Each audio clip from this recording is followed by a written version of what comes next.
When it comes to gaming, most gamers want a great TV that maximizes what their consoles can do. In today's tech video, we're going to do a gaming review of the Samsung AU9000.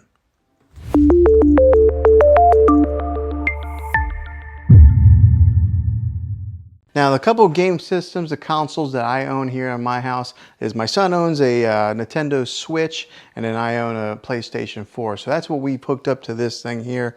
I imagine there's probably not a whole lot of difference whenever you're hooking up like an Xbox or a PlayStation to this thing. But when I've hooked it up to here, it's like it enhanced my gaming experience because I usually play my PlayStation on a 43-inch Samsung TV, and when I hooked it up to the QLED, whoa, it was just like made the details so much sharper, so much darker and lighter. It just really highlighted my gaming experience. Now, I'm more of a Call of Duty kind of fan whenever I play games, and then I do play a little bit of NBA 2K.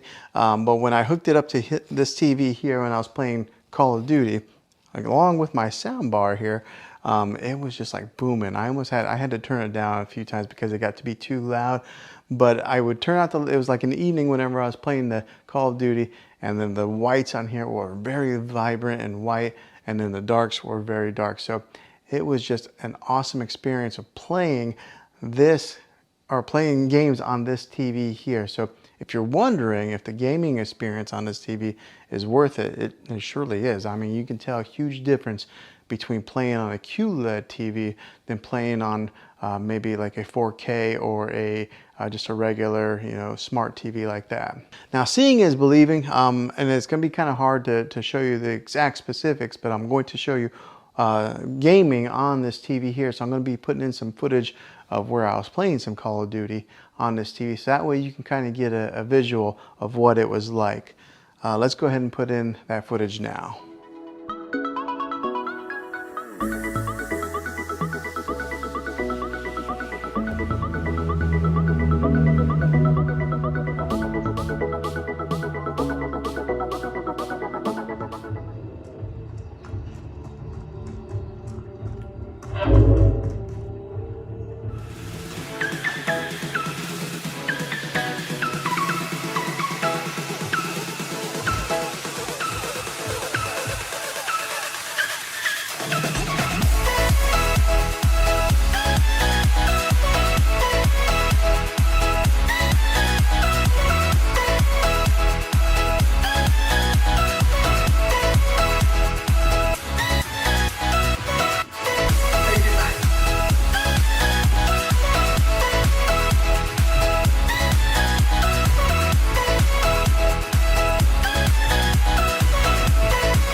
Now, hopefully you was able to tell how well this TV does with some of those gamings through the different, like the refresh rates of moving from side to side, or the gun, and the fast action pace that's in the game. You can see how well it performs with that. You can see some of the visuals and some of the whites and the darks and how vibrant they are and how deep the darks are. So I think you can tell just how awesome gaming is. Now, if you are looking into some more of the specifics of this TV, I'll go ahead and put in some of my review footage for that, right? So that way you can see some of the exact details of what this thing has to offer and what it can do. So I'll go ahead and put in the review portion of this TV right here. This is a 65-inch TV that I just got and I've had for a little bit of time now, and I wanted to give my review on it after owning it and using it and putting it to quite a few hours of use with my kids and my family of watching TV, and to give my feedback and see if this is maybe a TV that you're interested in purchasing, and hopefully you can base that off of some of my opinions on being an honest, normal, average consumer of buying a television.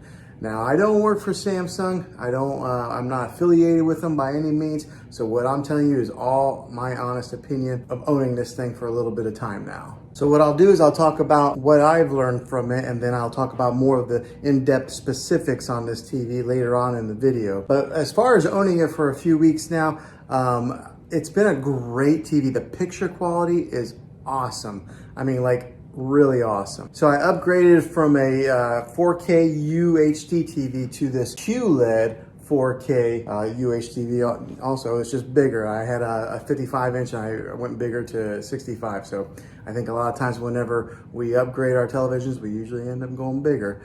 But that's what I did, and I gotta tell you, the picture on this, beautiful. It's just awesome. The other day I was watching Endgame on it, and the clarity was so clear. It was almost like they were right there and I could reach in there and touch them. That's how the clarity is on this.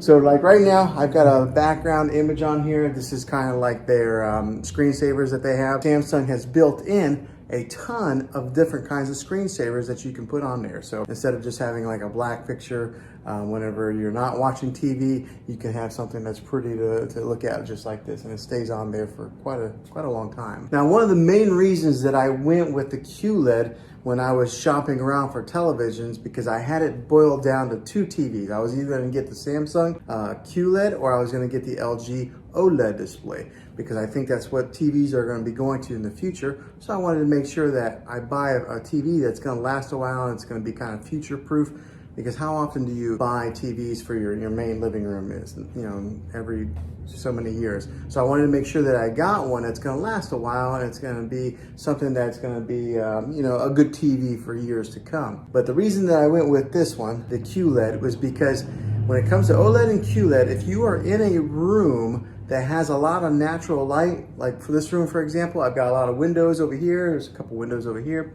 There's a glare that'll be on the TV. The Samsung QLED is better when it comes to glares on a TV than they are with OLED. So that was one of the big reasons that I went with this TV. Also, I am a fan of Samsung.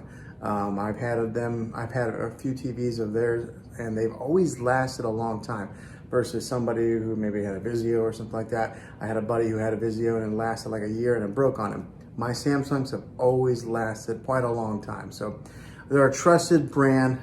They're at the top, you know, they're right there with Sony and LG. And so buying a Samsung QLED was something that I was pretty confident in it lasting for years to come. Now, let me talk about some of the specifics of actually using this thing for a little while.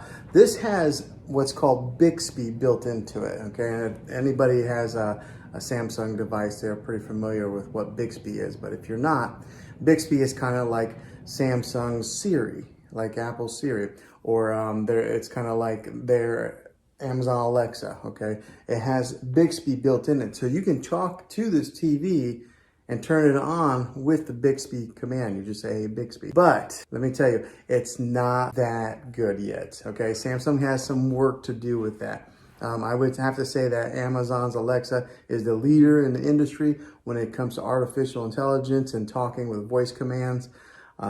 Siri works pretty good on my phone. Maybe not as good as Alexa, but these guys are last in line. I don't know, for some reason it doesn't understand my voice very well. I sometimes got to yell it. It does have that capability to have that voice command in your TV. So talk about living in the future. We're like in the Jetsons age, or Back to the Future too, if you're a fan of those movies like I am. Now, the other thing that I experienced that was kind of a con is that there was a time that I turned off the TV completely, and I was in the kitchen area and I was kind of cleaning, and then all of a sudden the TV just came back on. How creepy is that? But I'm sure it was because of that Bixby built in there that it turned it on. So it's almost like having Poltergeist TV inside your house. So that was kind of weird. It's only done that twice to me. In the middle of the night, the TV came on one time. So in the good length of time that we've owned this TV, that's happened. So that's the con on it. But the pros outweigh the cons on this TV. It is such a great TV. The clarity, the picture on it is just amazing. So let's take a look at it a little bit. So the remote on this thing looks like this. Okay, so it's a pretty narrow remote. There's not a whole lot of buttons on there, so it's not real daunting. Sometimes you can get a remote that's got so many different buttons on there that you don't really know what to do with, but this is what the remote looks like, and it's kind of shaped like that. So it's almost a little bit narrow to lose into your couch or your recliner, but just keep an eye on this bad boy. Now, the great thing with this, it is a smart TV, so it does have its own smart capabilities that are built right into the TV. You don't have to go out and buy an external stick to put in there, another like a Roku device or a Fire Stick or anything like that. Samsung has their own smart technology built into the TV. So when you hit the home button, just like this, it brings up all the different options of apps that you can download on there. And with this being one of the newest TVs out in the market, one of the best TVs out in the market, it's got every app that you can pretty much think of. So it's got even Apple TV, which sometimes it's not available on all TVs, but this has Apple TV. It's got your Disney Plus, your Hulu, your Netflix, which are built in.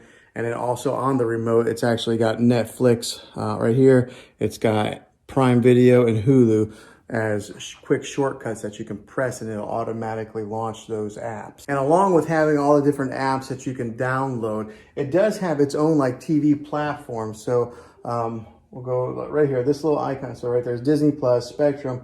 That little icon there is kind of like their own built-in platform, and it's got free movies on there also. It's got movies that you can buy. I haven't used it too much because I've always just used our Netflix or our Disney Plus, but it does have that capability in case you buy it and you don't have a subscription to Netflix, Hulu, or any of the other ones. You can watch free movies on their built-in platform. And like I mentioned previously in the video, it's got its ambient mode, so it's got all these different options to select different screensavers on there. So we'll go to the ambient mode screen on this right now. Okay, so it's loading, and then on here on the bottom, it's got different kinds of features. It's got like my album, so maybe if you wanted to upload your own pictures to the Samsung platform, you could have your own pictures displayed on here. It's got like artwork. It's got like different kinds of contemporary type of artwork. So it's got so many different features on there. But I kind of like the landscape view, so I've kept that on there for a little while. Every once in a while, I'll change it up. And if you are in the whole smart things platform with the Samsung, it is built right into this TV to where you can control some of your other devices that are in that smart things hub. So that's kind of a neat little feature that you're able to access it right here on your remote through there. So another way is you could always just dive into your phone, download the Smart Things app, and do it that way also. So it gives you so many different ways of being able to access your content, and they do it very easily. All right, so for example, right here, this is Endgame. I wish you guys could really see the clarity of this screen here. It's kind of hard to tell from recording on it like this, but it's got excellent quality, and the sound is pretty good for just being the built-in speakers on a TV. I know a lot of people will get sound bars to put at the bottom of their TV or mount them. It has pretty good sound for just being the standalone speakers that are built in. Another great feature with this TV is the bezel that goes all the way around the TV right here. It's really thin, so most of what you see is just screen. There's not a whole lot of plastic that you see along the edges. Now this is a 65-inch TV. That's what it's advertised at, but I want to put a tape measure on it so that way you guys can see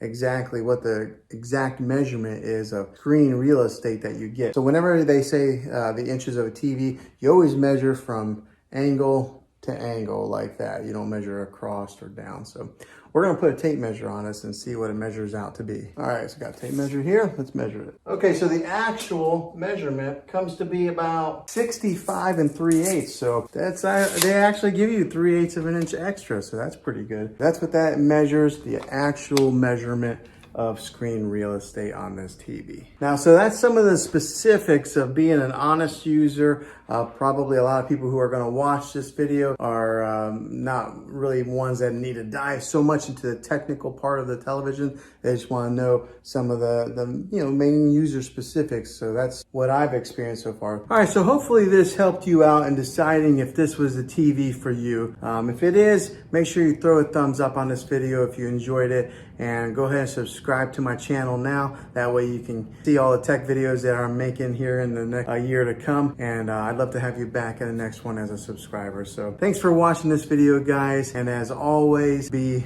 creative. Thanks for watching this video, guys, this gaming review of this TV here. Hopefully it was helpful to you. If it was, go ahead and throw a thumbs up on this video and go ahead and subscribe to my channel. I make tech videos all the time, and I'd love to have you back on the next one. So until then, be creative.